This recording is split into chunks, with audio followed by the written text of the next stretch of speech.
Hey, everybody, welcome back to another installment of Andy's Music Vault, The Other Leg. I am your host, Andy Nichols, and this is my own channel outside of Two Legs, which is where you probably recognize me from. And today, I've got a guest on my own channel, and he's been on Two Legs before. And welcome, Sam Wiles, the rival, the competition of Two Legs over there in the UK. Sam Wiles is the host of the Paul or Nothing podcast, and he's been a rival, friendly foe, all of the above. And he's joining me today, actually not to discuss Paul McCartney, but welcome, Sam. Hey Andy, what's going on, brother? It's been far too long. I've wanted to have you back on my show to do something for a while, but then I was like, oh, you've got this side project. What's better than supporting your friend's main project? You know, it's easy to support your friend's main thing, but supporting their side hustle, now that's how you build bridges. And I thought, let's do this. And it's better than burning them.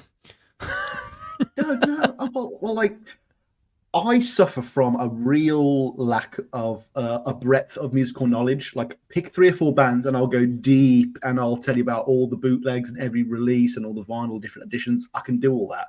But for me to go on a show like this is actually quite difficult. I'm going on another show in the spring called Love That Album. And one of the stipulations about me going on that show was to not do McCartney or Tom Waits. And for like 5 years, I've been throwing can we do the Steve Wonder album or Simon and Garfunkel? And they're all albums that seasoned music fans, quote unquote, would call part of their baseline. So me trying to find something obscure has always been quite difficult. I've got a Grace Jones album for that podcast, so I'm happy I've got that. And then when I was looking at the kind of music you talk about on here, I was like, okay, do I have to do Paul? I don't want to do Paul. No. But fortunately, ironically, I wouldn't be on this today without Paul McCartney, because it was in doing the research for Run Devil Run. There you go. There you go. Yeah. A key link for that album is represented in the album we're going to talk about today. And that album is Pete Townshend's 1980 album, Empty Glass. And it's considered his second solo album. I think it's his first proper album. He had that one that came out in 72 called Who Came First, and then he had Rough Mix with Ronnie Lane. But this really, for my money, is Townshend's first true solo album. And I think most Who it's his Wildlife, yeah. They would agree. Well, I don't know if it's his Wildlife, but Sam hit me up on Messenger, and we had a chat about what to talk about. And it's interesting because he's only kind of just dipped his toe in the water with the Who and Pete Townshend's discography. As anybody who watches this channel knows, I am a huge fan of the Who. They are number 3 on my all-time favorite band list. Seen them twice in concert as recently as 2022 here in the New York area.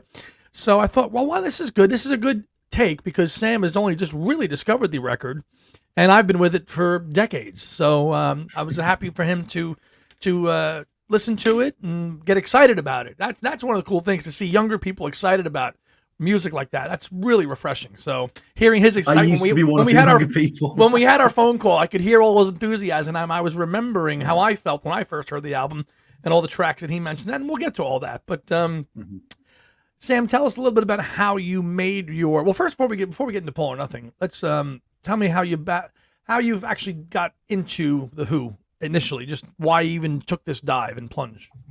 Well, I was trying to think about this when I was writing my notes, and I can't remember what the actual stereotype is, but I think it's either the Who are big in the UK but never broke America, or they're big in America but they never broke the UK. And then I look at the data, and they've had hits multiple times over both sides of the pond. They have lots of successful tours constantly. So I don't see where that stereotype comes from, but regardless, the Who are a British staple. They are part of our bread and butter. You do not manage to get to the age of 31 without having heard My Generation, Baba O'Reilly, I'm Free. These are all radio staples, at least on classic rock anyway. And it's hard to be a British film fan and not see Quadrophenia. You see them in The Simpsons. They are that big. Where you can't not know them. But I've never really listened to any of their albums in full. I've never dipped into and gone into. But don't take that as a bad thing. I've never listened to Dark Side of the Moon in full. Really? I've never listened to Goodbye Yellow Brick Road in full. I don't. You got your work cut out for you, kid. No, like when I said my breadth is really bad, I really wasn't exaggerating. No, you weren't. There. You weren't kidding. No.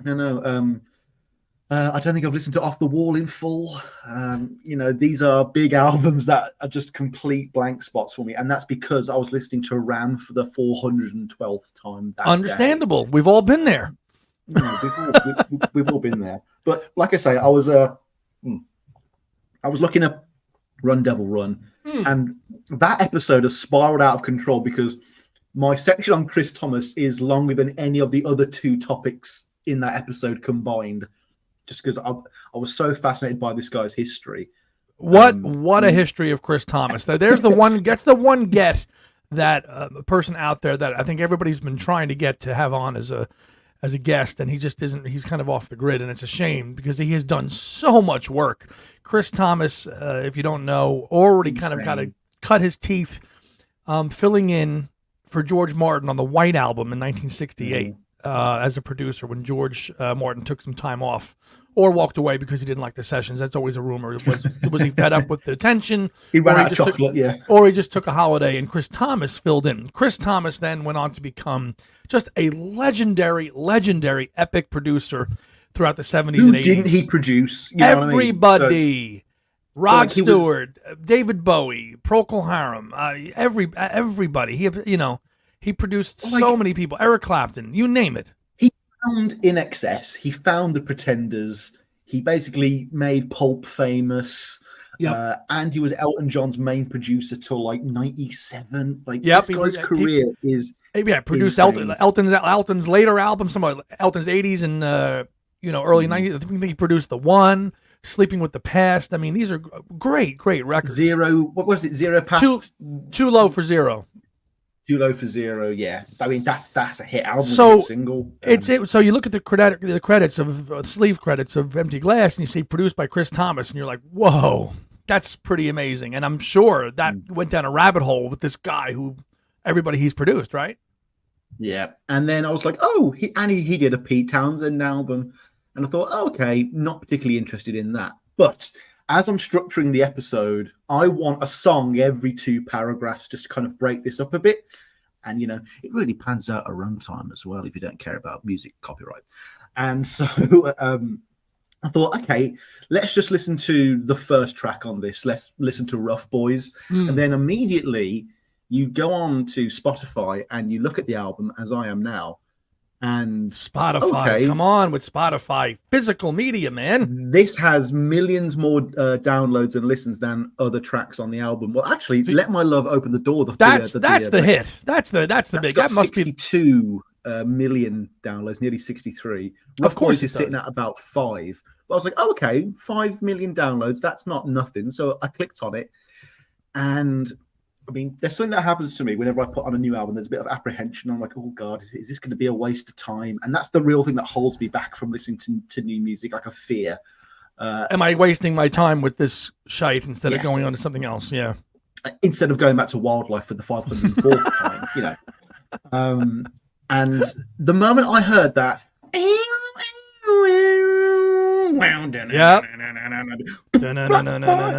fuck, what the hell is this? I was hooked immediately, and we'll get to the individual songs in a bit. Oh yeah, but just that moment for me, that hooked you, sold me hook, line, and sinker. I am going to invest in the rest of this album now. I mean, I did film at university, and for me, the opening scene is so important.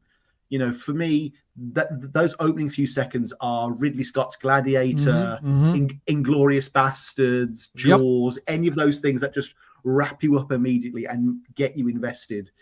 And I mean, it did put me at an oddly good mood going into kind of an unknown album, but just song after song, I was blown away by the breadth of subject matter, lyricism, instrumentation, genre.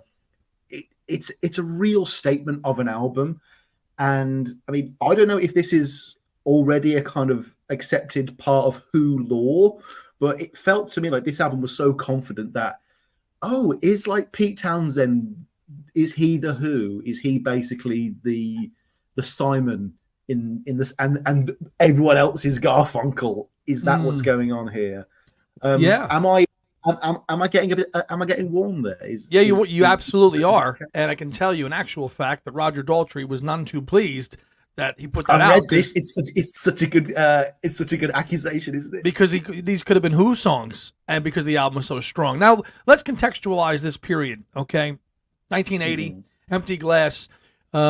Townshend is just reeling, still majorly depressed after Keith Moon's accidental death in 1978, after the release of the Who Are You album, and really after attending a Paul McCartney Buddy Holly tribute night. The same night, September the 6th of September 1978. That's right, they were at that. And what's so freaky about that night, if you've seen that photograph, his eventual replacement was sitting at the same table as him, Kenny Jones of the Faces. Paul, Linda, Keith Moon, and Kenny Jones.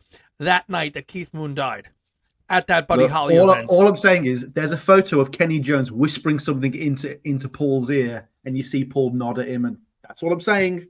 It's crazy. That's a crazy photograph. If I find it, I'll have it cut in here. But it's out there, and so that's where the Alex Jones Keith for Keith Moon conspiracy. I know. God, so everybody thinks, is the Who going to break up? Kenny Jones comes in, and the Who soldier on and do 2 more albums. But sandwiched in between that work was Empty Glass, because the Who definitely wanted to carry on, and they ended up doing Face Dances and It's Hard in 81 and 82. I think I got that right. 81 Face Dances did all right, though, didn't it? Yeah, it had a huge hit on it with You Better You Bet. You know, it was very commercial, slick. You know, I know Roger Daltrey, he despises that period now because he just like the Who had no balls, as a band, but it was some good writing on that. But Pete used that same time to really launch his solo albums, because Empty Glass comes out in 1980, and then his follow-up, the long-worded title, All the Best Cowboys Have Chinese Eyes, which is, you go to some classic Simply Stated album like Empty Glass, and then you've got a mouthful of an album like that. Okay. It's not a title that flies in 2023 either. No, it does not. No, it does not. But Empty, he must have been talking to Paul during the McCartney 2 sessions, like, oh no. Yeah, Frozen Japanese, not the other one. That's right. How I say it on my podcast as well, Andy. That's Frozen Japanese. That's right. Yeah, that's right. Surprised that even came out in 2011 on the archive that would not change the title. I'm like a really progressive guy. I'm really forward thinking, except about this one issue that I'm really backwards on. Yeah. Well, listen. Well, we had to have a little Paul sneak into the show somehow, didn't we? I can't do an impression of anyone from the Who. And when I went back and watched the Simpsons episode, season 12, A Tale of Two Springfields, when the Who are set to play in West Springfield, but Homer's the mayor of East Springfield, and he gets them to come over, yada, yada, yada. Pete Townshend's voice, the only one that I was interested in, is not in the episode. He got his brother to do the voice work for him instead. Probably Simon, yeah. I was a bit disappointed about that. Yeah. But what is cool, there's a bit when Daltrey throws the mic at Marge and goes, "Shut up, Marge," like that. The actual original take was "Shut the fuck up, Marge." Oh, jeez. Yeah, and apparently the Who tried to get the first like F-bomb in there, which feels like them trying to make up for the fact that like all the Beatles had appeared on by then. The Rolling Stones had yeah. And the Rolling Stones episode is probably one of the best Simpsons like guest star episodes ever. Oh my god, that's so. And they throw Lenny Kravitz and Elvis Costello in there for a good measure as well. Yeah. Who wants to play bass? Get him. Good stuff. But Empty Glass comes out at a time when Townsend is just still miserable, drinking way too much. I mean, and just is he on heroin at this point? Because I know he was in like '82, and he mentions heroin in one of the songs as well. I can't. I have to have a look at his bio again. Who I Am, which is highly recommended. If you haven't read that, Sam, I'd pick Of that course, up. it's got the word "who" in it. Of course, it does. Who I Am, which came out about 10 years ago now. Which I believe, he was on all that stuff back then, really. And then it didn't come out of it until the mid '80s, I think. When he did some other projects like White City and things like that, and then later on, but he did. This was it's crazy how the artists we like at their darkest times put out their best stuff. Isn't that crazy? Oh no, I don't like it when Paul McCartney's happy. I mean, this current era of like kind of new through to McCartney 3, it's an odd period of high quality content whilst McCartney's life's not awful. But right. Fortunately, McCartney 3 had the pandemic as the backdrop attached to it. Yeah. So like we need outside sources of angst for McCartney. So I'm talking alien invasion, zombie apocalypse, like that kind of thing will really help get the last good album out, I think. But yeah, so Townshend is, it's crazy. So all the stuff that he goes through here, it comes out in this. I mean, what was it? How many tracks are on this? 12? 10. No, 10 tracks. That's it. Quick. Dude, this is 38 minutes, and I love brevity. Like, I mean, quality so many albums these days are like 2 hours long. And it's like quality over quantity, right? 38 minutes, 10 tracks, and away you go. This is I forget what this is. This got some bonus tracks on it. This reissue on CD at some point. I know it was reissued on vinyl a couple of years ago as well. All the lovely half-speed master stuff, but I was always intrigued by the concept of empty glass. Like even looking, I was like, all right, I'm a Who fan. Who Townshend solo album, Let My Love Up at the Door is the hit. Let's check it out. And as you say, the song, if you want to start diving into the tracks, we can. Like it opens right out of the gate with Rough Boys with that guitar lick. You're like, whoa, this is catchy. Okay. Mm-hmm. And then you just go, and you go through these 10 tracks. This is the quality of songwriting here on every one of these songs. I mean, and they could have been Who songs. Daltrey was rightly pissed off. Well, I mean, could they though? I mean, is Roger Daltrey going to sing about biting Rough Boys and buying them leather? I think he would. I think some of it's a bit too personal. I mean, in the sense that you probably could take any Paul McCartney song and make it into quote unquote a Beatles song, but I think there are certain ones that it doesn't go back the other way, and I prefer that this is Townshend because you know what, the Who have already got 2 greatest hits worths of albums, and most of them are written by Townshend anyway. So let's just cut the crap and have one album that just sets the record straight. That this was the guy doing it. I think Daltrey sounds a bit pissy there, like, oh, have you not got enough #1 album? Like calm down a bit. Like imagine if like Garfunkel said that, you know what I mean? Like, I don't like bloody Simon going off and doing A Million Ways to Leave Your Lover. It's like he does all the work, asshole. Like, chill. Right. Yeah, listen, it takes 2 to tango.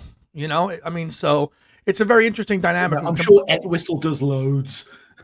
Right. I mean, so listen, Daltrey had his own solo thing there for a while, and obviously. And did he have one before, like earlier? Yeah, and this Under Raging. No, One of the Boys, I think the album is called, came out in the 70s. Paul actually contributed a song on it. Yes, he did. Oh my God, the links are. Oh, there are too many here. This is great. So it's not like they didn't do their own projects. Pete didn't get on Roger for putting an album out. So they were going to do their own stuff. Was Daltrey style Who-esque though, or is it because Townshend style is Who style, and therefore it's that. Townshend. Townshend is the one who is everything about the Who is Townshend. Daltrey and Whistle and Moon just carry it out better musically, and even depending on who you ask, some of Townshend's demos are just as good as the Who's finished versions. If you listen to Townshend's fully fleshed demos for Quadrophenia and Tommy, he's doing all the drumming and bass playing. It's like, and he just hands it over to the other 3 guys and say, okay, make it better. So yeah, Pete Townshend, and I think Roger Daltrey is at peace with this now. He's the heart and soul of the Who. at their core, it's just the messengers of they are the band. You know, the band members are the messengers of what Townsend is. You know, and that's what comes through his solo music and any of the Who music. It's that, whether it's Bob O'Reilly, Who's Next, Quadrophenia, Who by Numbers, Who Sell Out, take your pick. That, you know, they're the ones who are delivering what he is, and that's it. That's all Townsend. And going back to why, you know, Daltrey was pissed that, you know, he knows that Townsend is a fantastic songwriter and had a hit album with this, you know. So it did very, very well. I mean, I don't. Do you know what it did? How did it? Off the top of your head, how did it do?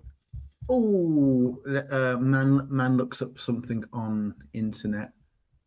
Oh no, I'm currently on an article about Aladdin Sane. That's a Wikipedia.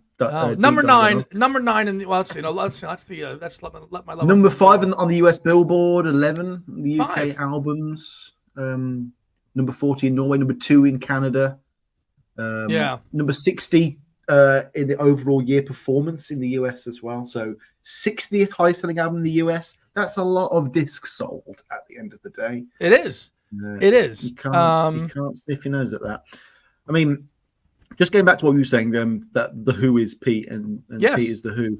I do feel like the second half of this album, side B, so many moments do just feel directly like Who songs. But yeah, I know Keep On Working and Rough Boys were like demoed with Ent Whistle and Moon for the Who Are You project. So was Empty Glass.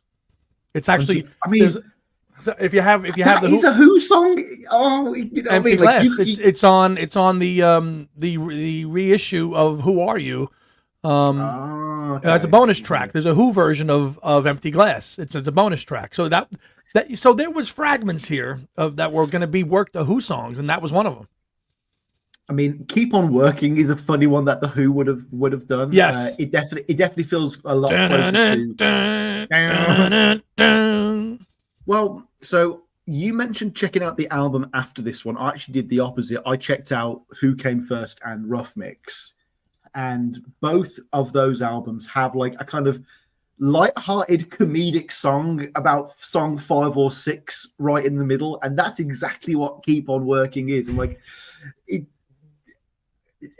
it's getting quite confusing now. Like the line between Townsend and Who are way more blurred than say like McCartney and Beatle, because they never existed simultaneously. No. I guess that's a good point, Sam. That's a really good point. Yeah. They never existed. Whereas the Who, Townsend, at the same time, you're putting this material out. Whereas Beatles and Paul, clearly divine, you know, lines are separated and it's easy to look at it. While the context of a group being together, that's interesting. That's an interesting take on that. Whereas, like, you've got, like, say, David Byrne's solo career separate from the Talking Heads. Yeah. And then you've got the Tom Tom Club separate from the Talking Heads. And you literally take those two apart and you can see how Tom Tom Club plus David Byrne equals Talking Heads. Because on one hand, you've got this esoteric spoken word, weird non-commerciality versus awful lyricism and just the best rhythm and bass section, except for like Sly and Robbie. Yeah. You put those two together with Brian Eno and you get Talking Heads.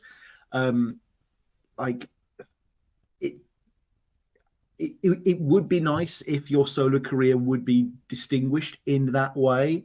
I mean, again, go back to McCartney. McCartney 2 is nothing like Wings. You know, it helps sell the product. And I'm sure like Mick Jagger albums probably suffer from the same thing where it's like, we've gone exactly. from the iconic blues rock of the Stones to just generic rock of whatever era this is going to be. This happens to be in, whether it's 70s, 80s, or whatever. It's just going to be that because it's whatever the trend of the music scene is at the time, and we're going to just put it out, kind of thing. Yeah. I see your point there. Paul benefits from his style being McCartney's style. He is his own style. Yeah, and I'm leaning just from. I mean, you've been with them for 43 years. I've been with them for about 43 days. And no, not that long. Not that long.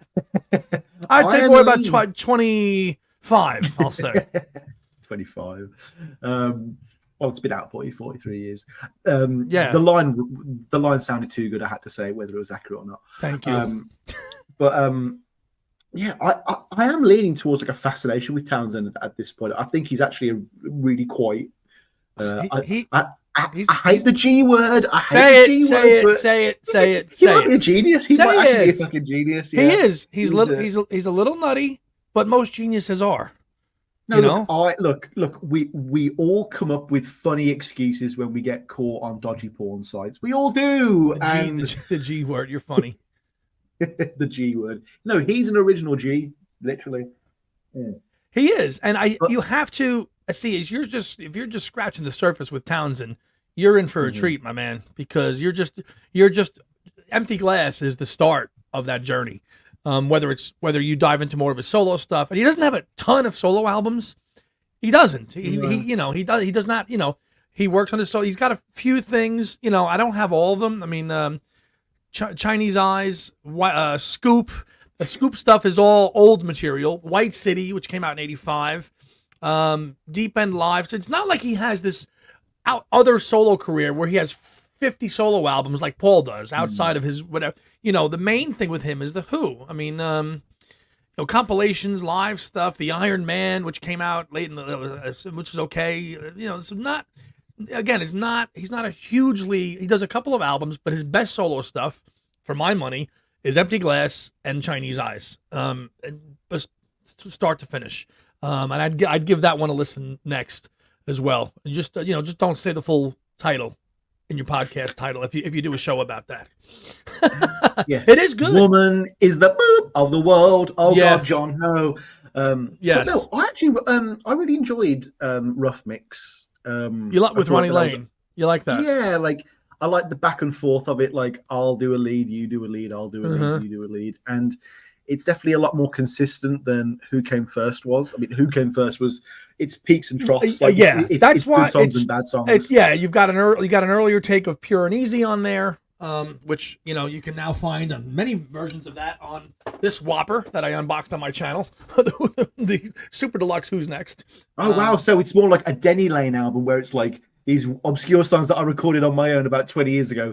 They're now in my new band kind of songs. Yes, same kind of thing. So who came first though? Evolution and Sheraton Gibson are two absolutely Sheridan Gibson is good. Numbers. Sheridan Gibson's a good track. I'll give you that. Like Gibson at the Sheraton Gibson. That's such a fun little line. I like that.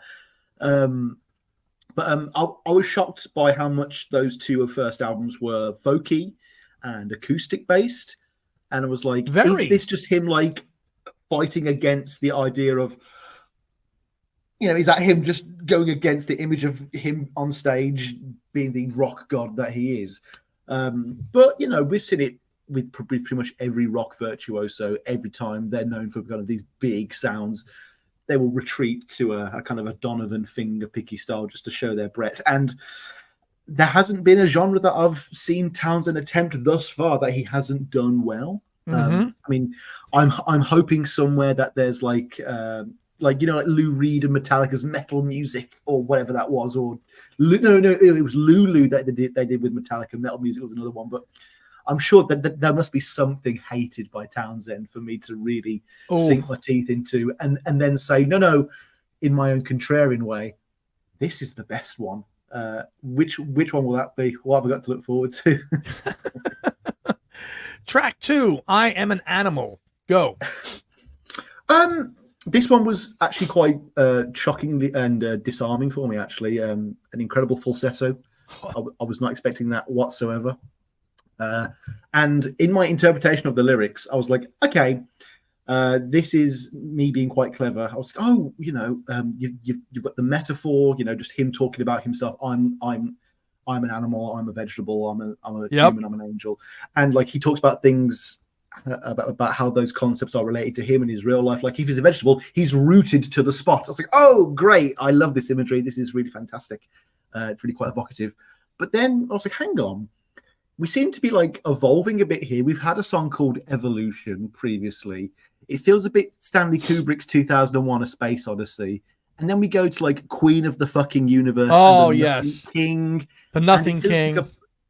Like a kind of like spiritual ascension. And I was like, oh, I'm really clever. I've like found this out. And then in the Pete Townshend tapes from 1980, he says, it's a song about the evolution of an individual in a spiritual way. I was like, fuck, he's just said it straight away. No. I am a human being. I can't believe all the things I'm seeing. I've nowhere to hide anymore. I'm losing my way. Yeah. I mean, that's just one of those Lennon help moments where yes. no one's really paying attention to that. Although, I mean, there's also another lyric in this. He says he talks about. Sorry. Townshend also mentions that this song's also about feeling sort of very macho and sometimes feeling very feminine and sensitive. And so that also brings me on to something that we skipped over the last track, and that's the aspect of this album that really made me interested in it.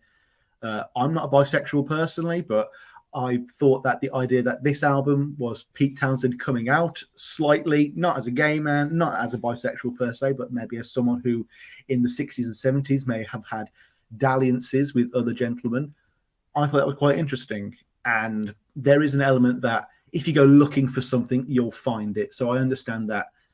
You know how like not every song's about Lennon and McCartney talking to each other, right? Since the breakup. You know, just because like he might mention a man in a song on Empty Glass, it doesn't mean it's about his love of men. But on Rough Boys, you do have lyrics such as "Tough boys, come over here. I want to bite and kiss you. I want to carry you home. You got very pissed, dear. Don't walk away. I want to buy you leather." He's also bleeding at the end of the song, so I don't want to talk about. Yeah, I mean, maybe Daltrey wouldn't have. Maybe because some of those lyrics Daltrey might have said, "Nah, I don't want to sing that." He might not have won. I kind of think he would have, though. Even though those themes are prevalent in those lyrics, it's such a strong song musically. I could see Roger singing this song. I really could, despite what the lyrical subversive. Not the behavior itself is subversive. Don't yeah, and maybe but like he's definitely hiding it, like underneath the lyrics a bit. Like you are kind of wrapped up in it. And I could definitely, like in like a movie where like they'll be at some sort of foreign dignitary's house and they'll all be eating dinner going, "Yes, this is very nice. Yes, yes." And then they'll go, "Actually, that's my wife's armpit hair soup." And then they'll go, yeah. Like I could imagine some people being turned off by this song, like learning about maybe you know what. And when I listened to it, I was so young and naive when I listened to it. It just sounded good. I don't really. I mean, I like lyrics, but I don't get caught up in them a lot. If it sounds good to me, I gotta hear it. If it's catchy enough and it's played well and it's good playing on it, that is what's hooking me in. The lyrics, I mean, what the hell did I know at 15? I didn't. To me, it was just a good rocking song. Well, that's what I was listening to. I didn't really know. So older, obviously, you learn a little bit, but it still doesn't change my opinion of the song or influence me in any way.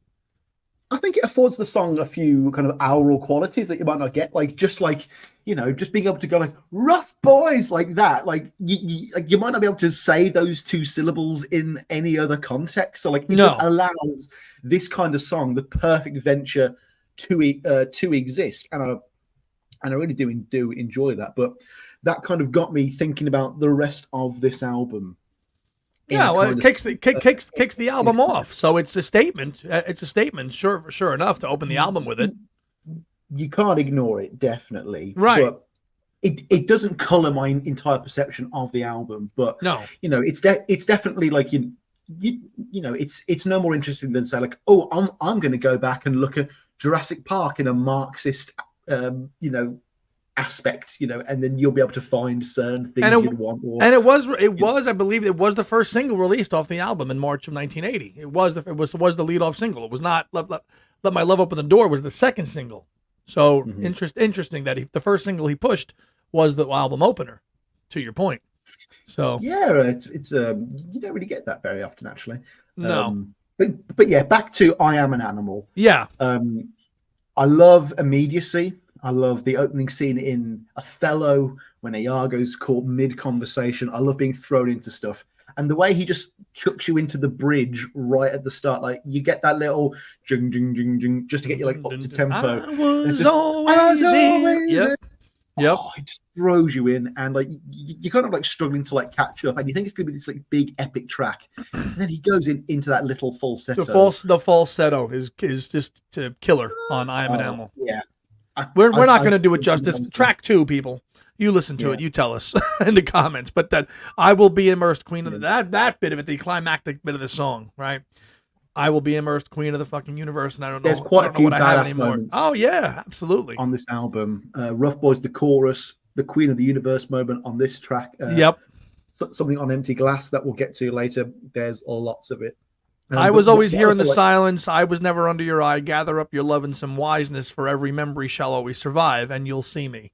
I am an animal. Mic drop. Now, speaking of like spirituality, straight up, dude, I don't mean to be offensive here or reductionist, but did the Who just copy the Beatles and get their own Mahesh Yogi, or did Townshend at least? Because oh, you're talking about Meher Baba. Meher Baba, yeah. Did they copy? Well, you got to remember, Sam, it was all during roughly the same kind of time period there in the 60s where the bands were looking for some spiritual guidance. I mean, so the Beatles find the Maharishi in 67. George goes. Mm-hmm. Pete found Meher Baba roughly around the same time. So it became the in vogue thing to look for it. I mean, were they copying the Beatles? Maybe. But, you know, something was deeply, something very, very deeply personal to Townshend, that his mentor, I mean, from that point on, he just became obsessed with the guy. Yeah, there were like a couple of other like non-solo albums that were like tribute albums to Meher Baba that are also like not his part of his official right. Well. He released a Happy Birthday Meher Baba album or somewhere around 1970 or something. So yeah, a little bit. And they're like closer to like Lennon's unfinished music in Townshend. Yeah. It's like kind of it's all kind of that stuff, experimental, nothing. But yeah, I don't think that they were copying. I just think Pete found somebody that influenced him. Obviously, in the late 60s, he was really kind of on the cusp of becoming, like, up until Tommy, the Who were kind of like the Kinks, right? Good singles, really great pop art masterpiece album with the Who Sell Out in 67. But really still a singles band, right? And then Tommy comes out, and Tommy elevates the band to the stratosphere where they become these godlike figures and they're worshipped, right? Daltrey gets his moment in the sun. Daltrey finally is now the star, long hair, the jacket, no shirt, like the rock gods. That they really became one of the premier bands, and Townshend needed somebody to kind of keep him grounded spiritually, and I think that he found that with Meher Baba at this time. I get that. I mean, I don't want to appear too reductionist there. I know that. No. I mean, so much of the kind of spirituality in his lyricism is influenced by that, and a lot of the kind of Eastern teachings that he'd been introduced to in writings, yada yada yada. Very Harrison-esque. Yeah, very in that sense. And I mean, if those teachings led to the very evocative, contemplative lyricism that's on this album, then I am all for it. Well done. Do I believe that Meher Baba is an avatar of God in human form? Probably not. But did Townshend? Probably not either. But it's funny though, the comparison between the two, because okay, yes, he was influenced by Meher Baba. It was his avatar, and but you don't hear the influence of that so much in the music as you do with Maharishi and George with the Beatles music. Obviously, that he took that stuff and brought it into the Beatles more than Townshend ever did with Meher Baba. But sitar in the Beatles came before Maharishi. Yes, it did. I think it's more of a confluence of no, you don't hear a whole lot of Indian influences in Who music. And there's no sitar on Mother Nature's Son or Child of Nature either. Right. Right. So, but yeah, which they easily could have. They could have. Right, but the Beatles collectively kind of dove in with Maharishi for a period of time. George kept it up obviously longer, his rest of his life. Pete, this was just somebody for Pete and Pete alone. Pete, Roger and John and Mooney were like, well, we're going to the pub. See you later. You want to sit and have a seance and hold hands and do all your religious stuff to bring you spirituality and peace and harmony. Go for it. We'll be down the road at the pub. See you. Bye. I guess a better analog would be to say that Townshend's the Brian Jones of the Who. Then No. Sorry, the Brian Wilson. The Brian Wilson. Yes. I was going to say not Brian Jones. Sorry, folks. I think, Andy, this is a thought off the top of my head. It's not a retake or anything. I think the better analogy would be that Townsend's the Brian Wilson of the Who. Then, yes, that is fair and an accurate statement in my opinion. I would agree with you as well. Same kind of thing. Brian Wilson has all the thoughts and everything in his head, production-wise, what he wants to do. Beach Boys, I need your voices. Come sing them. And that was same kind of thing. One guy with the talent. Now, obviously, as the Beach Boys' career went on, there were other people stepped up. But come on, it was Brian Wilson in their heyday to do that. Same good analogy there, Sam, but not Brian Jones. No. Moved, Andy. What do you think of this number? Again, simple, short. Keyboards trickling in. Yeah, right. I love that. Again, and his hands felt like ice exciting. He's late. Yeah, just all again quick. I love the end of it. I move toward him. Out. Quick. What do you love about it? I don't know what side is stronger, side one or side two. I really don't, because it's all good. This is a front-loaded album. It's front-loaded. The two best songs are the first two. First of all, for you, all right. Well, we'll get through the rest of the album. Also, if you give Townsend a microphone, he will just start talking about how every one of his songs is gay. Apparently, if we just look here in The Enemy from 1980, he said, "A lot of people think it's about me and my father, or me and Meher Baba, or a relationship with a woman. But I listened to it last night because I was checking the pressings, and I thought it sounded like a bit of an admission of homosexual tendencies." Now, that's Townsend's quote. Yeah, and I think he's misinterpreted his own song, because I think he's forgotten how it was written, because it was originally written for Bette Midler, and he was told to write something dirty, and she sent it back because it wasn't dirty. It was. We're talking about "And I Moved." "And I Moved," yeah. It was written for Bette Midler. That I did not know. And so it was written from the perspective of a woman, and I moved towards him. Okay. He wrote it for her. Okay, and then he ends up singing it, right? Yeah. See, this is with the lyrical analyzation. I don't get into. I just listen to the music. It's what I think. It's an interesting conflagration of circumstances, because obviously this is two songs since Rough Boys, so it's hard not to think, he's talking about moving closer to a man, and it's quite voyeuristic and ethereal. But also, this is also just Pete Townshend doing my favorite thing, which is to not change the gender of a song just because you're afraid of people thinking you're gay. Good point. He's just sticking to his guns, you're saying then. Yeah, lyrically, yeah. Well, that's the song. Then that's the song. Yeah, that's a good. When Jack White sings Jolene, he's worried about his man. Still, he doesn't back out of it and say, "Jolene, don't take my gal." I hate that kind of cowardice, and I think that's genuinely what's happening here. Well, the Beatles. Context, the Beatles changed that up a little bit with the song was to know, like they weren't going to sing. When they sang what's the song? To know her is to love, or to know him is to love him, right? Which was the girl group song. They made it to know her is to love her. They weren't going to sing to know. They weren't going to do that. I know what you're saying. Yeah, but Boys though, I think that's so cool, and in like a lot of the Ringo song, yeah. Yeah, and in like a lot of Beatles writings, they've like mentioned how like early gay Beatles fans actually like were attracted to that song. So.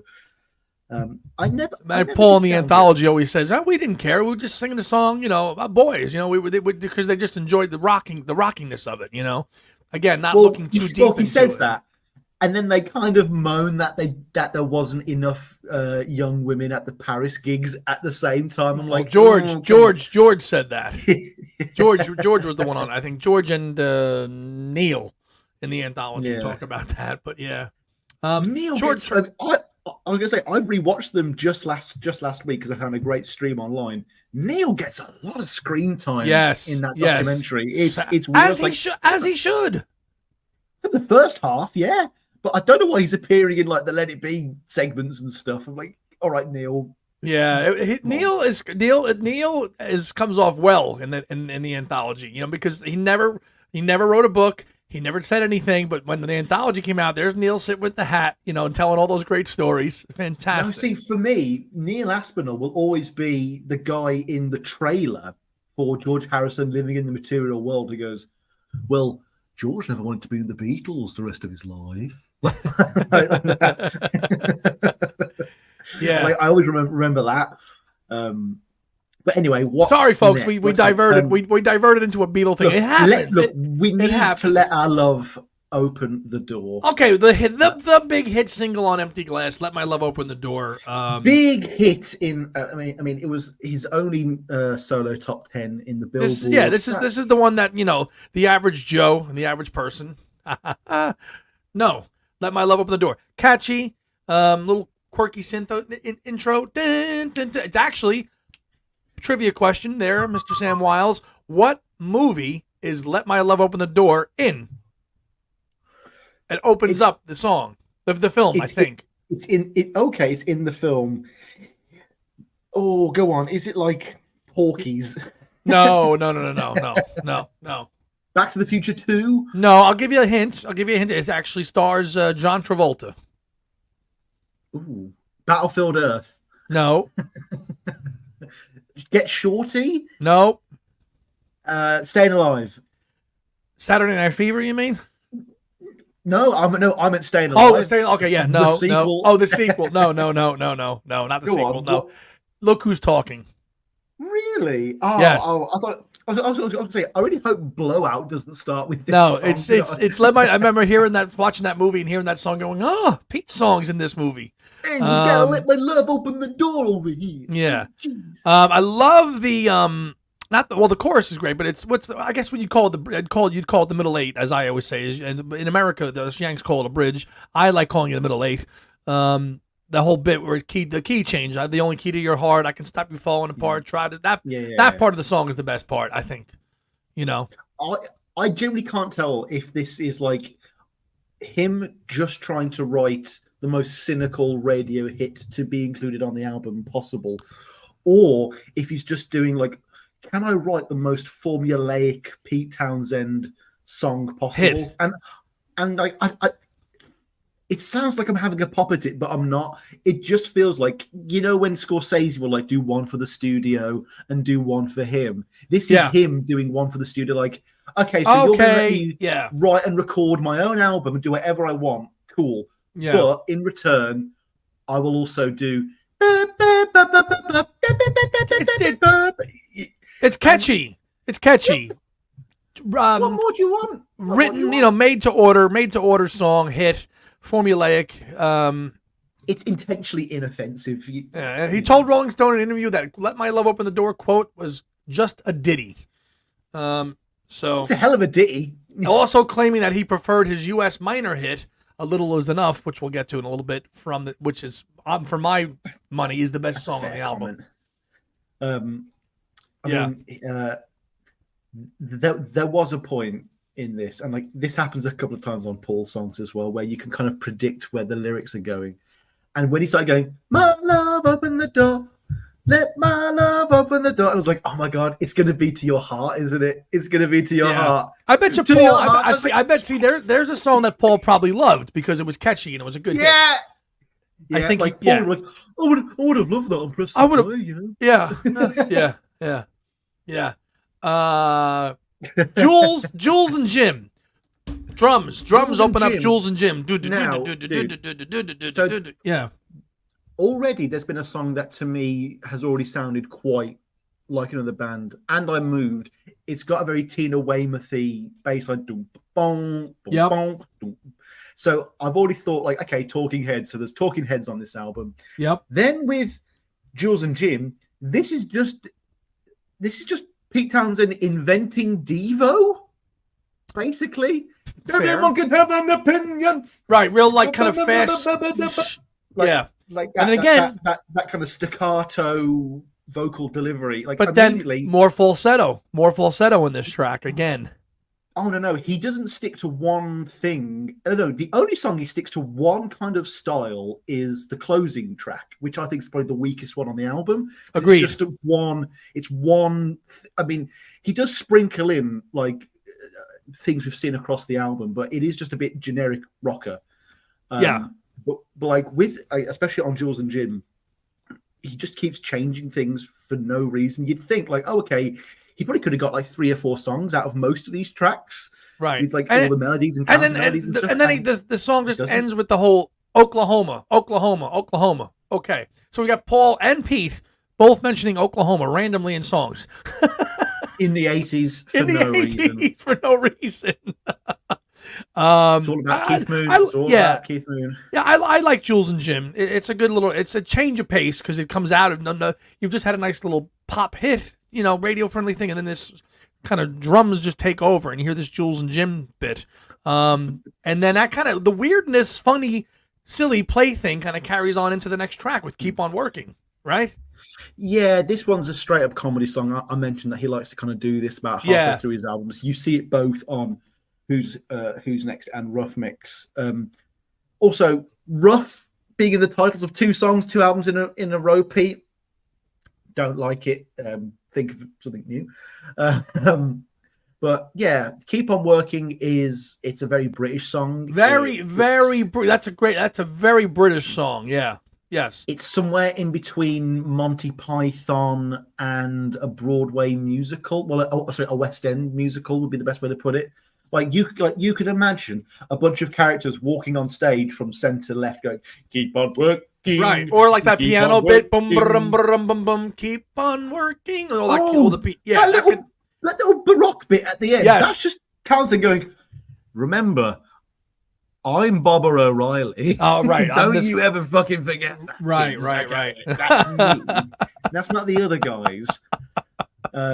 Definitely Broadway-esque. How we should say West End, really type vaudevillian, Python, all those things you hear in "Keep On Working." And it was a single, weirdly, in the UK. Didn't chart at all. I think Jules and Jim was the B-side as well.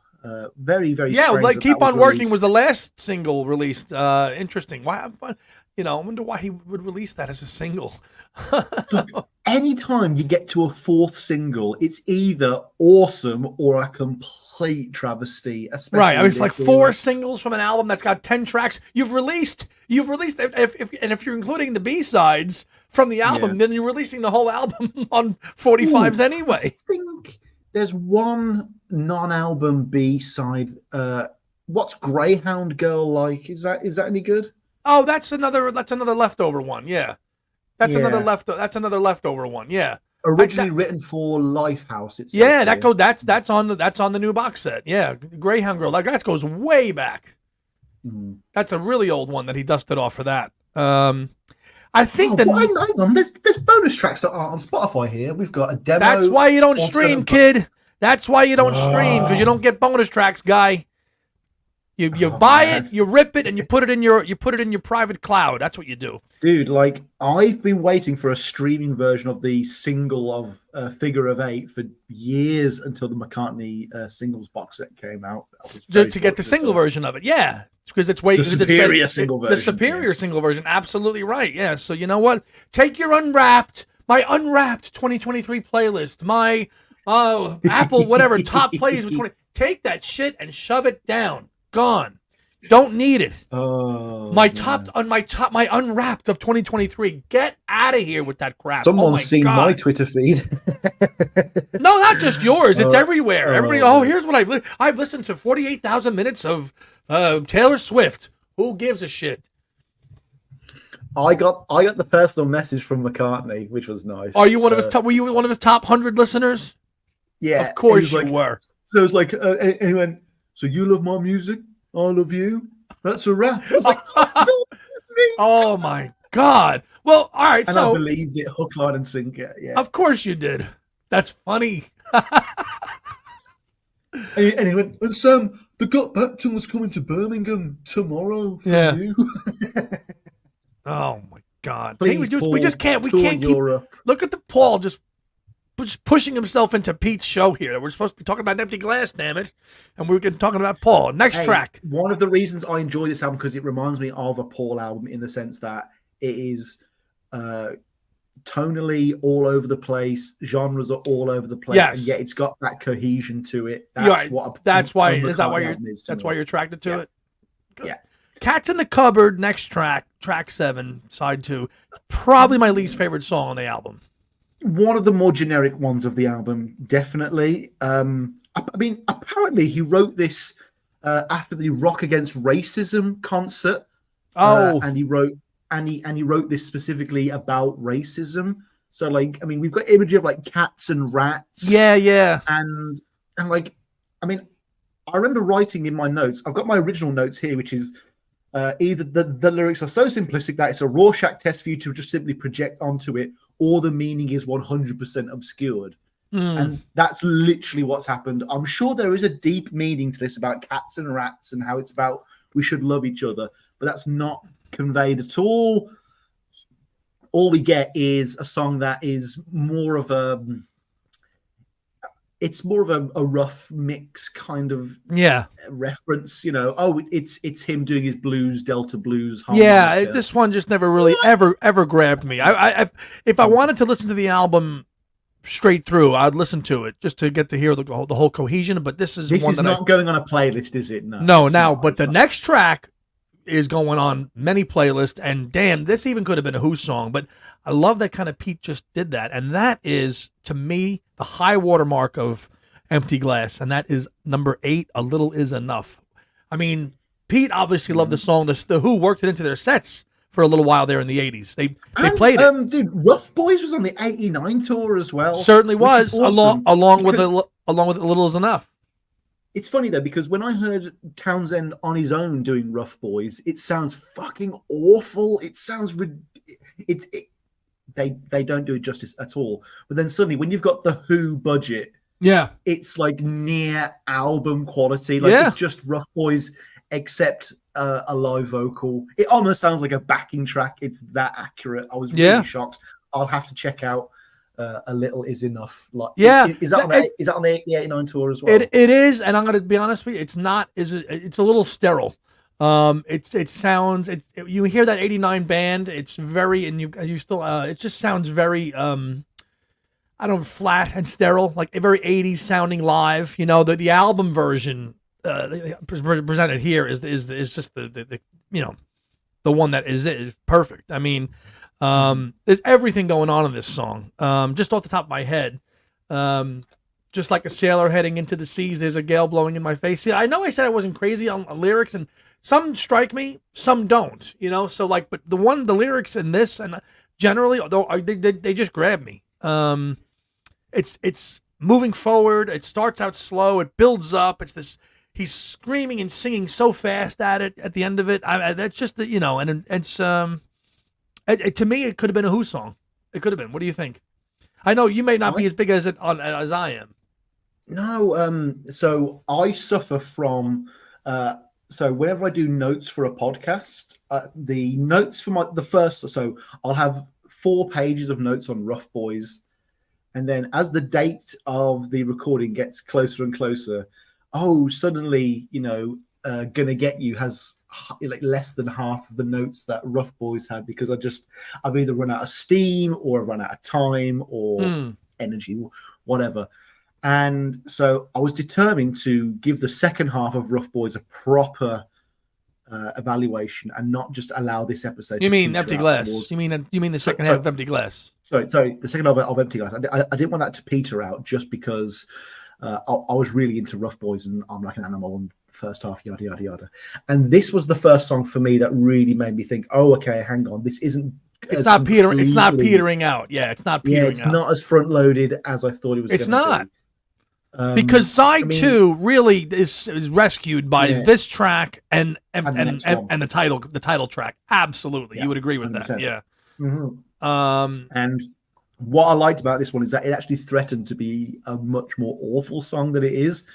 Like that solely synth-based start, which is very like Jeff Wayne's War of the Worlds, like Yeah. Thinking like, oh no, what's gonna happen? See, here? and when you listen to the live version from '89, it just sounds so cheesy. It's not nearly as good. Interesting. It's not nearly as good when you hear on the album version with the synths and all that. Oh, interesting. Wings never did London Town live. Maybe that's a similar thing, Yeah. Maybe that since clearly in the 80s and like late 70s are much more easily controlled and sound better in the studio. In a studio than live, yeah. And even by '89, they could do it. It just did not. They didn't do it justice, in my opinion. It's too sterile. Paul did not have his synth stuff in his '89 set. Even coming up, that was turned into the Wings rocker. They still knew what the limitations of the time were. And again, there's a lot of that. There's a lot of synth in a little's enough, but lyrically, it's a mouthful. I'm a connoisseur of champagne cognac. The perfume nearly beats the taste. I eat an oyster and I feel the contact, but more than one would be a waste. Is this the one where he mentions Ecclesiastes as well? No. That's the next track. That's the next one. That's the next one. Yeah. I mean, remember when Paul was like, I need to fit peradventure into a song. And so for English tea. Yeah. English tea. There's a bit of that here. I'm like, Pete, are you actually like, because I know that around this time, Townshend was doubting his own legend almost. He was starting to question whether he was this virtuoso. And this whole album's almost like the death throes of someone who's panicking that they're not a genius anymore. Yes, because he's realizing that his immortality a little bit, even at 30, however old what was 1980? How old was Pete Townshend? 30 something years old at the time. Mm-hmm. He's realizing, I've had my day. The band, and for all intents and purposes, the heyday was done, but he was still a very young man. It's 43 years ago. Yeah. And another thing that I saw that they were copying with the Beatles around this time, there was a debate about whether the Who was going to be an all-studio band, and like Entwistle was like, no, we're going to still be touring and stuff. So, well, it's funny. It's funny. Our mutual friend of ours, Ethan Alexanian, who you might know, and buddy, kind of like patient of mine. We've hung out with him on his travels. He was over in the UK, and he's been here in New Jersey at fests. Ethan's is a big Who fan, but Ethan is more of a fan of the mid '60s Who, the singles. Oh, so Who. he likes. Yeah, he likes like the pop, the psychedelic Who Sell Out. Some of like tracks like Dogs, which I actually really like too, but really obscure. Like Tommy, he does not like the '70s stadium rock version of the Who, where things became bigger and huger, which is the version of the band that I prefer. I mean, I love he likes Rob Daltrey with his shirt on, basically. Yeah, as like a proper mod, a real mod outfit, with the Austin Powers. Yes, baby, doing like pictures of Lily and all that stuff on the Beat Show and all. He prefers that era of the Who than any of the '70s. We've had some interesting conversations about that, and I love it all. But for me, the Who in the '70s was on par with just about as good as the Beatles or anybody else out there, for my money. Well, it's interesting that the Who had a tour this same year. McCartney had his '89 comeback world tour, and then I feel like that would definitely inspire them to make sure they're still the big rock. Well, that was the thing too. Then you see the Who. You probably don't know this, but the Who announced their first farewell tour in 1982, and said, "That's it. We're done. We're not touring anymore." That was it. They played. Kiss have just finished their last farewell tour. I think it's been their third. Yeah, one, so. Farewell, Kiss. So long. Goodbye. Adios. But the Who announced. Yeah, the Who. In '82 they were done, and then there was no touring. Townshend did some solo stuff. He actually became a book publisher for a while, and got involved in book publishing in the '80s. And then in '89, suddenly Tommy's 25. Tommy's 20 years old. And we're going to reunite, and we're going to tour Tommy for the 20th anniversary of Tommy. They get back together again. Kenny Jones is not on that tour. He's shown the door. And I believe Simon Phillips was the drummer on that tour. And you probably seen some take over 1996. Oh, okay. Zach takes over in 96. So Simon Phillips drums for 89. And they kind of do this glitzy version of Tommy that they toured for Tommy. And there's video of it. You can see Elton John comes out and does the Pinball Wizard. Tina Turner comes out and does the Acid Queen. In '89. Whoa, What's his what a face? tour. Yeah. What's his name? Oh God, Eyes Without a Face. Billy Idol. He comes out and does Cousin Kevin, I think, or one of the. So all in '89, the Who toured Tommy as a kind of glitzy thing, and they got back together again, then, and then they got back together in '96. So they've always kind of like stopped, got back again, stopped, back again, mainly for money. Let's be honest, but they did that in '89 as well. That's what you're talking about. Rough Boys and A Little Is Enough.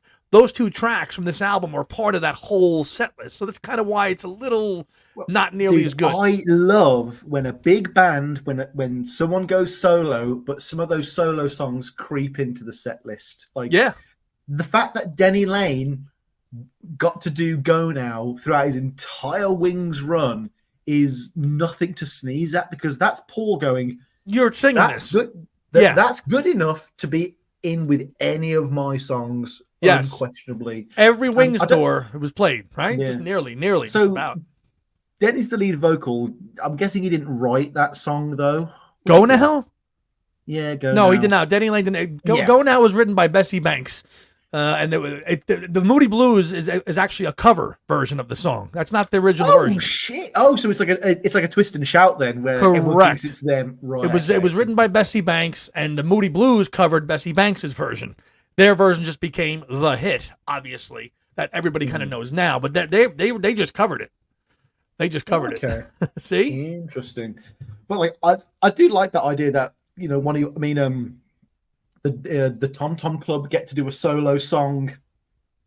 David Byrne gets to do a solo song in Stop Making Sense. Yeah. So I've always appreciated that when the band will give a nod and go, "All right, yeah, your solo career was pretty good," or whatever. We'll throw you. We'll give you two tracks. Yeah, like Simon and Garfunkel. I think in their last tour at Central Park, there's a couple of Simon songs, yes, Simon solo songs, and Garfunkel songs too. Do they do Bright Eyes? Because that's the only Garfunkel song I know. No, you don't know. That's all you know by Art Garfunkel. Hang on, folks. Let me just type that in so I can listen to it after the show. Yeah, rounded out the. I've probably seen more Garfunkel film performances than I've listened to solo Garfunkel songs. He's got some good stuff, man. Look up Angel Clare. Listen to that album from 1973. Fantastic. Will do. I've got bloody homework now. But yeah, A Little Is Enough. The thing I love about the song is the concept. The idea, like, I mean, it seems like it's up there into.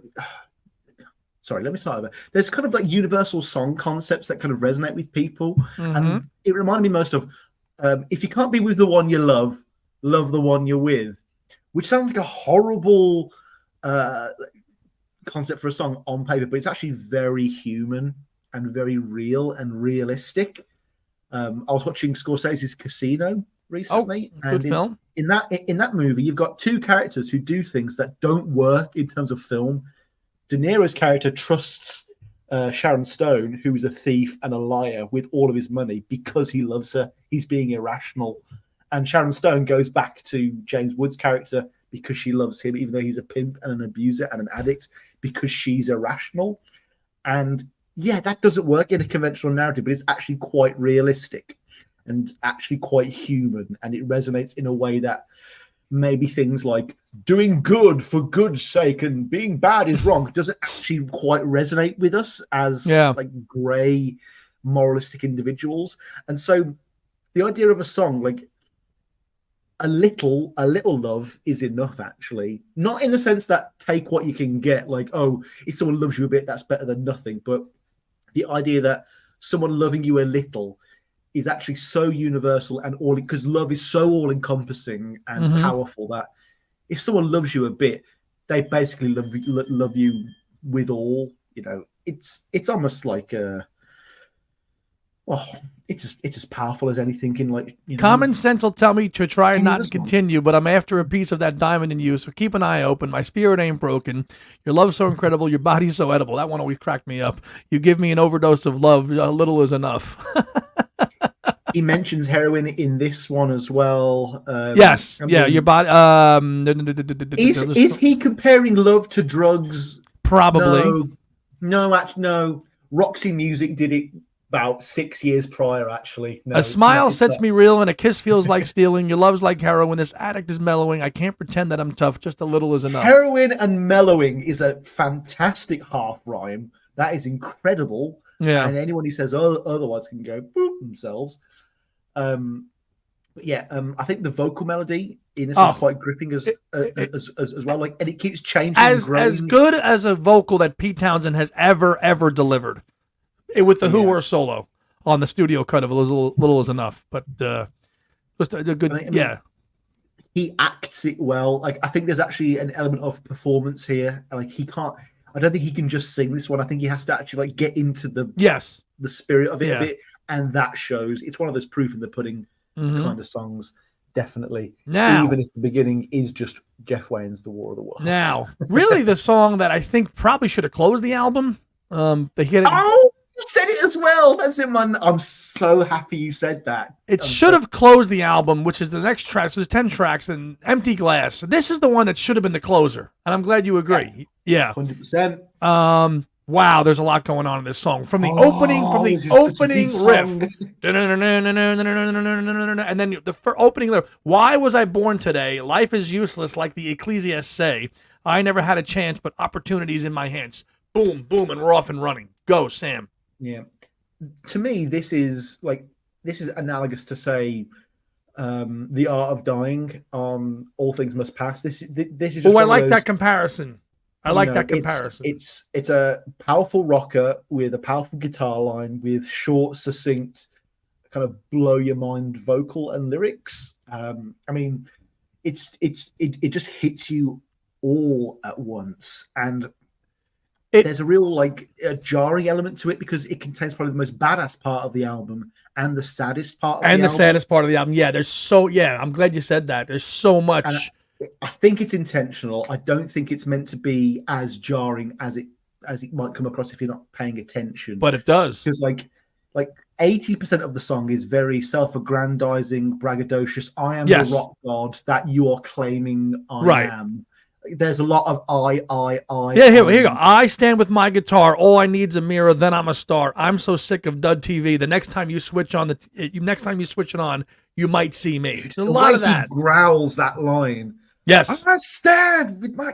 I'm like, to me, that I don't know about you folks out there, but when I was a kid, even up till now, I've stood there in my lounge in my bedroom with a hairbrush as a microphone, pretending to spin my own guitar around and do your own piece. That's how I feel. Listen, I stand with my guitar, and all it is a mirror. And then I'm a star. We've all done it. We've all done that.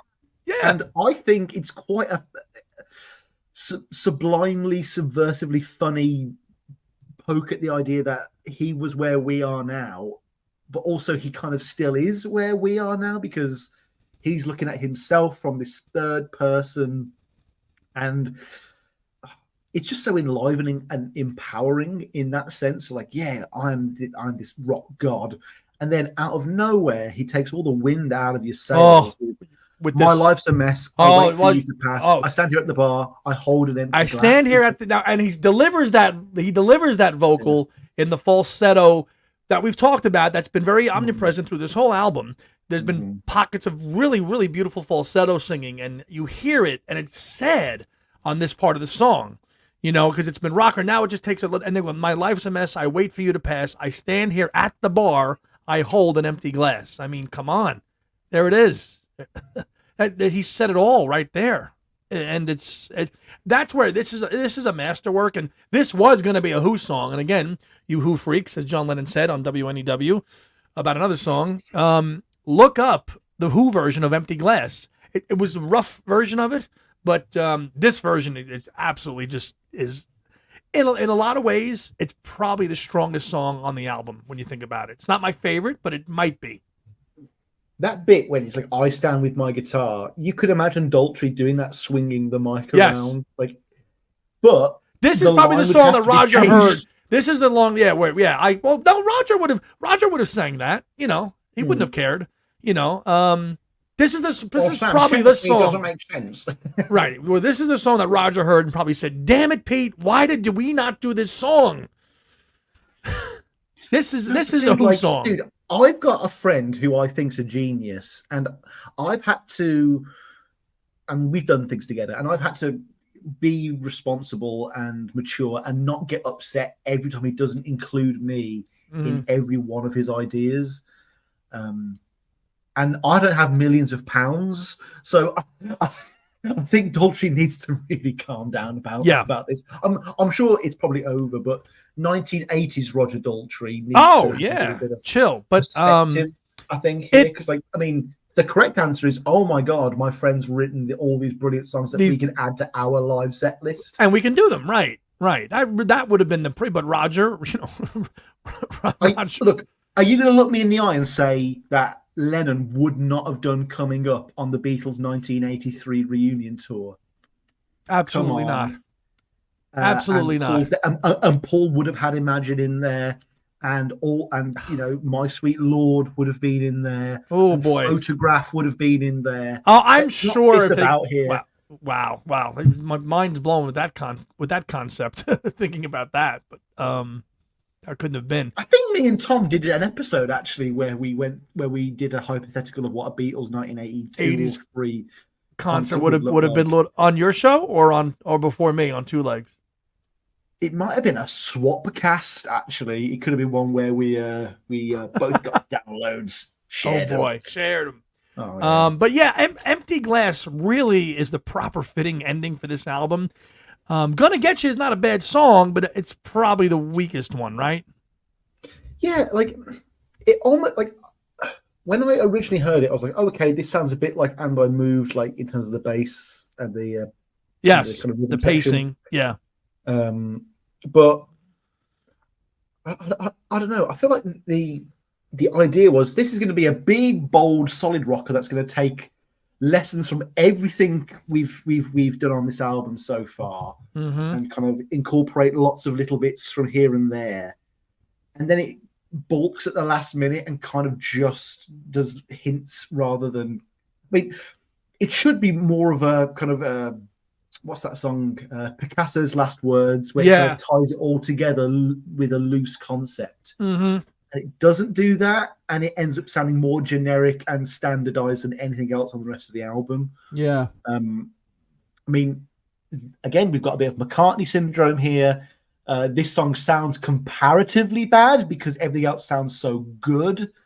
I mean, If Gonna Get You was on a 1993 Who album. Maybe it would probably be one of the top 3 songs on it, right? But with such strong songs for the most part on a album, this one kind of gets it does kind of peter off a little bit and runs on a little bit too long. I would agree. I like it. I mean, could we have swapped this out with Greyhound Girl and made Empty Glass the last track instead?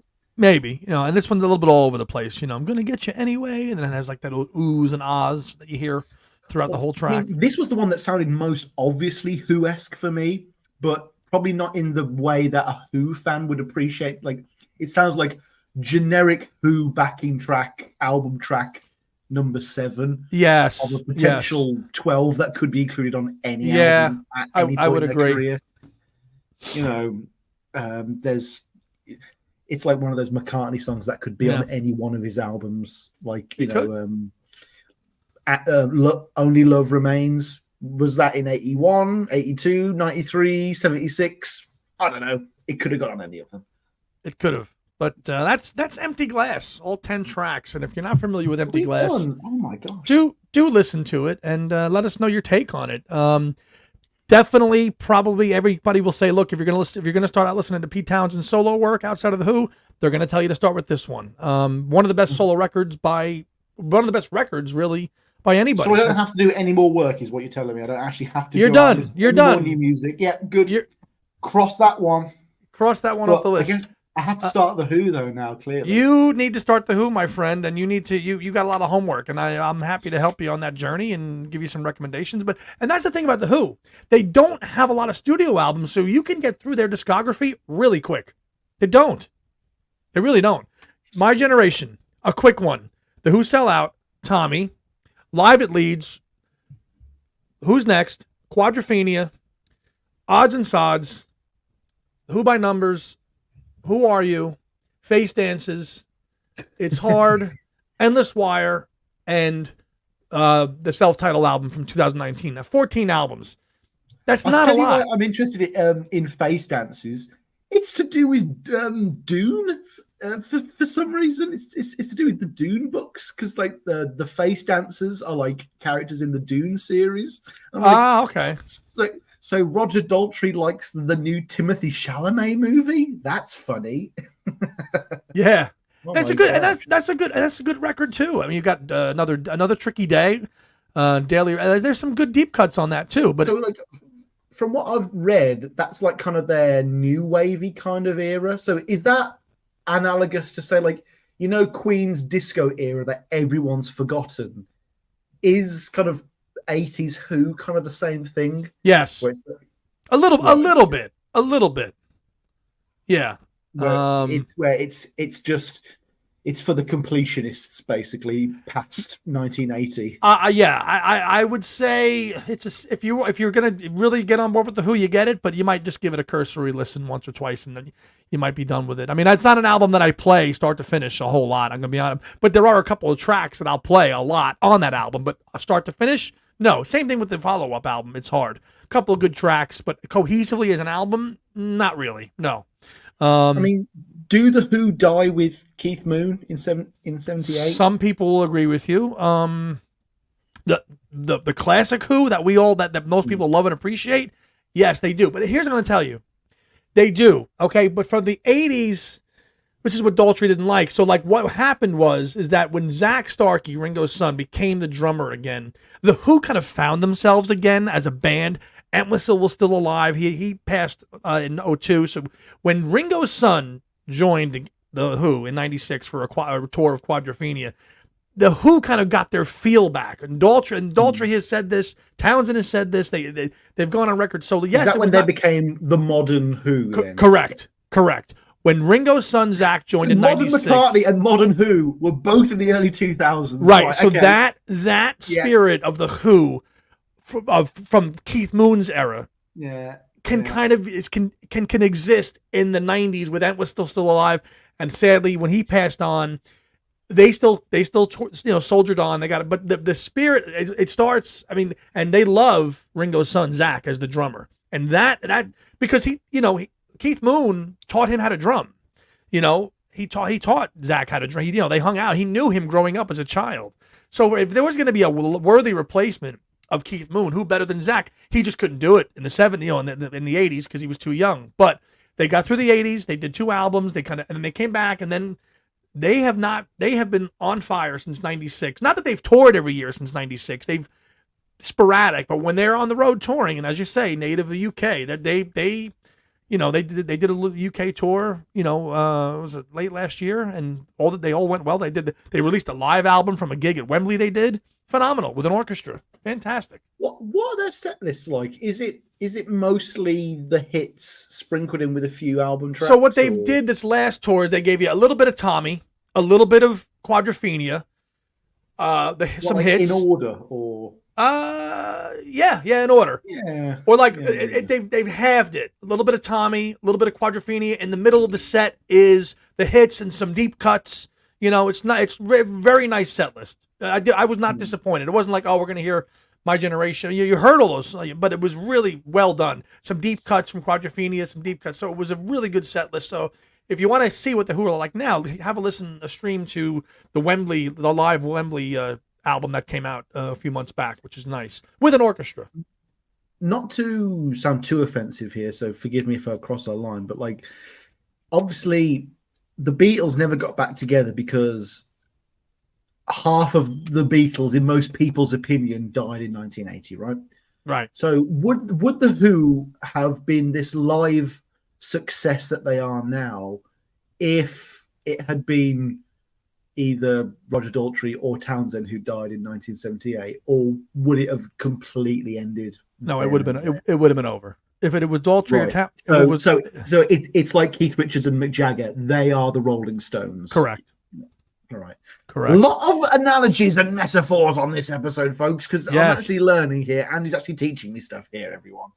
Well, I've had a couple of years of practice at that. So, No, well, you've been listening to The Who for 73 years now, so that's fine. Yeah. it's fine. Sam, tell us what's upcoming from the Paul or Nothing podcast. Tomorrow, I'm actually going to be released, as this will be out when this comes out. I'll be doing my Red and Blue review. It's taken far too long to do, but I don't like to rush these things. And then I'm going to be doing episodes on Run Devil Run. I'm going to be doing something where me and a couple of friends are going to try and cancel the Beatles. That'll be fun. Lots of late 90s, early 2000s Paul or Nothing stuff on the way. So we'll be doing like Wingspan and stuff like that. All fun stuff. And hopefully I'll be on Two Legs soon. I mean, there's got to be some sort of what if album track listing thing we can work on. We can have some fun. We can, yes. We can work it out. We always can. Oh, that's great. On For Two Legs, we've got an episode with Steve Matteo, who wrote the book on the Beatles films. So he spoke to me about coming on my show soon, but literally I went, I know you're going on Two Legs soon, so I'm not going to rush reading your book with all due respect. You know what I mean? It's like, come on. Thank you. But we're gonna do an episode with Steve Matteo on Magical Mystery Tour, and Paul, obviously being the focal point of that film. I haven't watched Magical Mystery Tour in eons. Only like the performance bits. You? Oh God, no! But like you talking about Paul specifically, that like reminds me of when you had who's the when you had Alan Kozin on to like cover the classical music albums. I'm like, yes. Well, I can't fucking do that now. Thanks, guys. That was one of our first. That was one of the first shows that I did when I joined Two Legs early on. Yeah. Late 2019, early 2020. Look, man. Look. Let's just say, like, you're the Johnny Sack of Two Legs, right? And Tom's the Carmine. Let's just, that happened in The Sopranos. Johnny Sack made a few moves. Carmine, things happened to him. I think it's going to go that way, Why are you comparing us to The Sopranos, man? Come on, everything's good. It's peace and love. Peace and love. You guys are a podcasting family. I'm just a jumped up crew, Crew. I mean, a family. They're a glorified crew. We're doing Sopranos. I wanted to interview Denny Lane. I compromised. I interviewed Denny Sywell. See what I'm saying here? We're done here. Oh, if you people, no more Butchie. No more. No more Butchie. No more of this.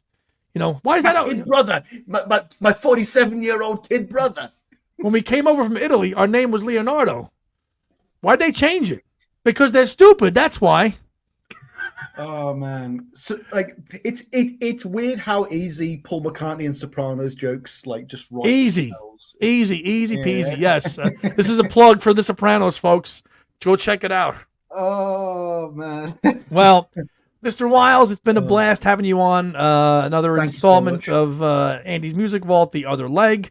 We will see you all soon. We'll have Sam on Two Legs for sure. I'm looking forward. It's been a minute since he's been on Two Legs. I hope to have him back on and in the new year. So, Sam, I wish you and your family the merriest of Chrissies over there. And we'll see you next time. No, I've missed Thanksgiving, but happy belated Thanksgiving, you horrible colonists, you. But again, Merry Christmas, peace and love. No more autographs. Play us out, Denny. Bye, guys.